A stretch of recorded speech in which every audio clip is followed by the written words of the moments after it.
Ellen, were you surprised by the allegations about P. Diddy? Did that surprise you about P. Diddy?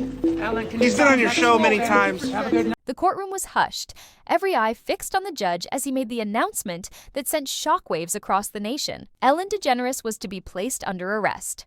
Her name, once synonymous with daytime joy and lighthearted dancing, now stood shoulder to shoulder with Sean Diddy Combs in a case that was no longer just about excess, corruption, or celebrity drama.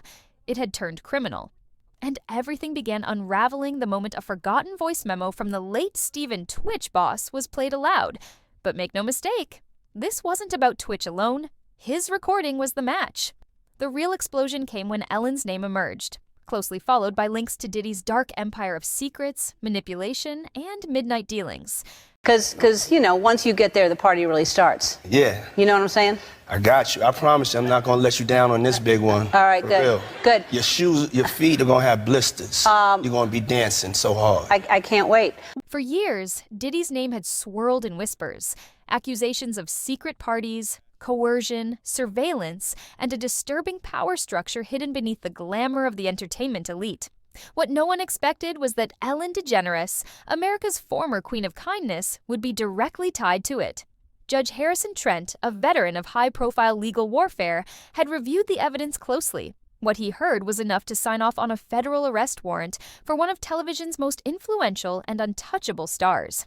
Ellen wasn't a witness. She wasn't an innocent bystander. She was, according to the growing body of evidence, a key player in Diddy's underground network, a recruiter, a protector, and someone who used her clean public image as a shield for activities few imagined she was capable of. The courtroom had already been rattled by what was found on Twitch's encrypted drive, an audio recording describing parties held in secret penthouses, the kind that weren't listed on any public schedule. No one realizes that the death of Twitch has uncovered the creepy relationship between Diddy and Ellen DeGeneres. After Diddy was arrested, the cause of Twitch's death surfaced. When a reporter talked to Ellen DeGeneres about Diddy, she looked very embarrassed. Ellen talked about the extraordinary relationship between Twitch and Diddy. Stephen Twitch Boss is a famous hip-hop dancer and host. He was found hotel in Los Angeles in December 2022. The forensic doctor confirmed that he took his own life, but his wife said that Twitch had no intention of ending his life at all. His death caused a stir in the entertainment circle. There are rumors that his cause of death is related to Diddy. Twitch and Diddy met on Ellen's show. As dancers, they quickly established friendship. Soon, rumors about him and Diddy spread. At this time, Twitch may have found that their common friend Ellen also attended Diddy's infamous secret party. Although Ellen and Diddy have always maintained an open friendship, judging from Diddy's relaxed behavior on her show. He said he was invited by Ellen,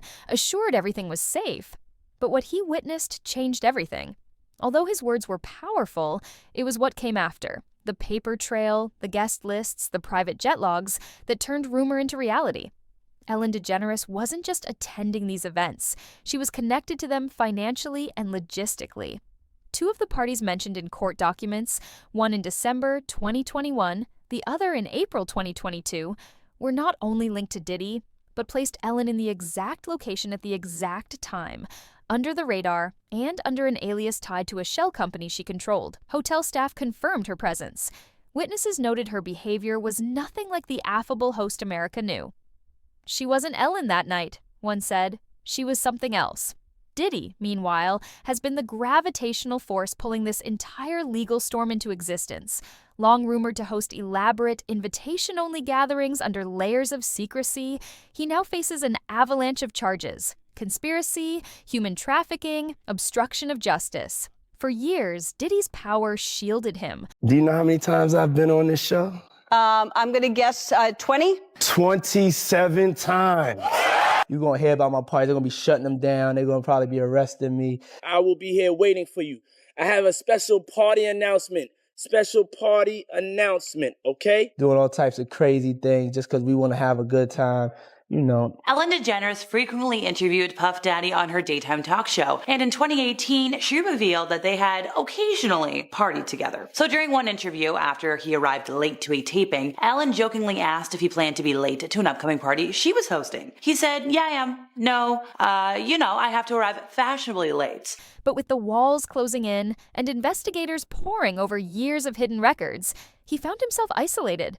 Rather than remain cornered, Diddy took a route few expected. He cooperated. His attorneys filed a motion for immunity in exchange for full disclosure of his party network, his associates, and those he considered his protection circle. Ellen's name surfaced again, not as a guest, but as someone he trusted to bring the right people, specifically those who wouldn't question, wouldn't resist, and wouldn't talk. One such individual was Twitch. But Diddy's betrayal of Ellen wasn't just legal strategy, it was survival. By identifying her as a high-ranking facilitator within his inner circle, he created distance between himself and the most disturbing parts of the accusations. Emails obtained during the investigation showed Ellen receiving detailed lists of suggested attendees, alongside notes about their ambitions, vulnerabilities, and, in several cases, mental health struggles. That's where the image of Ellen began to completely shatter. This wasn't about toxic work culture or mismanagement of a talk show. This was about calculated control, manipulation, and an apparent willingness to help build a pipeline into Diddy's disturbing underground scene. While Ellen publicly preached kindness, behind closed doors, she allegedly curated access for her most powerful peers. When investigators unsealed a private video confession from Ellen's own encrypted drive, the illusion collapsed entirely. Titled, "If They Ask," the video was never meant to be seen. In it, her voice shook. "I told him it would be fine," she admitted. "I told him to stop asking questions because I was scared too. I didn't kill him, but I made sure no one helped him either." That chilling line didn't just suggest guilt. It confirmed complicity. Inside the courtroom, prosecutors weren't just pursuing convictions. They were peeling back the protective layers of Hollywood itself. They issued subpoenas to talent agencies, PR firms, even city officials known to have assisted in organizing celebrity events that were later revealed to be fronts for these hidden after-hours meetings. The media began referring to these spaces as the midnight floors, private hotel levels, cell phone bans, hourly staff rotations, surveillance equipment controlled by third-party firms. On several such floors, Ellen's alias appeared in the guest logs. Diddy's funding paid for the locations, and in each case, security and secrecy were treated with military precision. Ellen's fall from grace was swift and brutal. Streaming networks yanked her older shows. Charities and nonprofits scrubbed her name from their websites. Companies once proud to be linked to the Ellen brand released lukewarm statements about reassessing partnerships. But the public wanted more than apologies. They wanted accountability. Social media became a war zone. Hashtags like "Justice for the Silenced" trended for days. One poster read, "You danced. We smiled. They watched." So over the years, Puffy went by many a moniker, but Ellen's bizarre nickname for him left a lot of folks questioning her relationship, for lack of a better word, with the rapper. Like, what was their friendship? So the controversial comedian once referred to him with a strange moniker on his birthday. And I think this was back in 2016. It was like a little Twitter post. It was really cute. So in the shout out, she referred to him by all the conventional names people know him by before adding her own special nickname. She said, and I quote, "Happy birthday, P. Diddy, Puff Daddy, Sean, or as I call him, Cuddle McSnuggle Stuff." Now, I have questions. And her next remark was, "You don't need to know why." And it made it all the more unsettling. Who helped? And everywhere, Diddy's name stayed close to Ellen's. Two faces of the same betrayal. As Diddy's legal team continued to cooperate, more names emerged. Not all were made public, but enough to start reshaping the industry from the inside. A famous Hollywood fixer was caught scrubbing online mentions of past parties. Several publicists invoked the fifth when asked about their role in damage control strategies should someone like Twitch flip. One email read, "If it leaks, pivot to mental health. It's worked before." The deeper investigators went, the more apparent it became that Ellen wasn't caught in a web. She helped spin it. She knew which dancers were hungry for a big break, which assistants needed a connection. And when those people asked too many questions, Ellen was the calming presence, the trusted face that kept them from pulling back the curtain too far. When she was finally brought to court, she didn't deny it. "I stopped listening when I should have started," she said during her sentencing. "I laughed when I should have asked, and I'll carry that forever." Ellen DeGeneres was sentenced to 2 years of restricted freedom, financial restitution to victims, and full cooperation with the ongoing investigation. But for many, it wasn't enough. They didn't just want justice. They wanted transformation. deep dive, which has turned out to be like the mother of all deep dives. Had no idea what a beast this was going to be, but it should be very interesting because of just how many strange connections Ellen has in the entertainment industry with other celebrities. She is just very well connected. And one of Ellen's longtime friends is P. Diddy.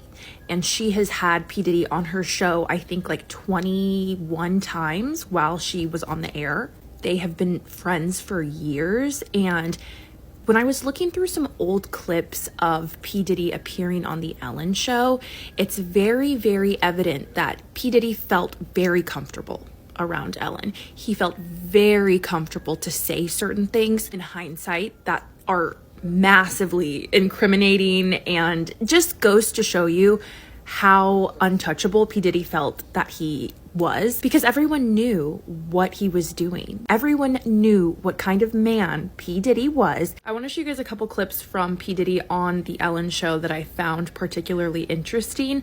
This first one is when P. Diddy and French Montana both appeared on the Ellen show. From the clip I'm about to show you, it is pretty evident that P. Diddy is not sober while on the show, and there is an awkward interaction between French Montana and P. Diddy that The illusion had broken, not just of Ellen or Diddy, but of an entire industry built on silence and performance.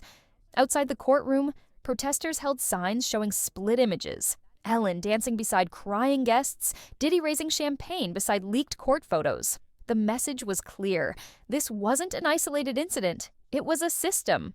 Meanwhile, Diddy remains in custody, though no formal sentencing has yet occurred. His immunity agreement is still being evaluated by the state, but what is known is this: he gave names, lots of them. And as he does, the house of cards continues to fall. At the heart of it all remains a haunting truth, that two of entertainment's most powerful figures, one a hip-hop mogul, the other a daytime TV darling, weren't just part of the machine. They were running it, and they thought no one would ever listen. Until now.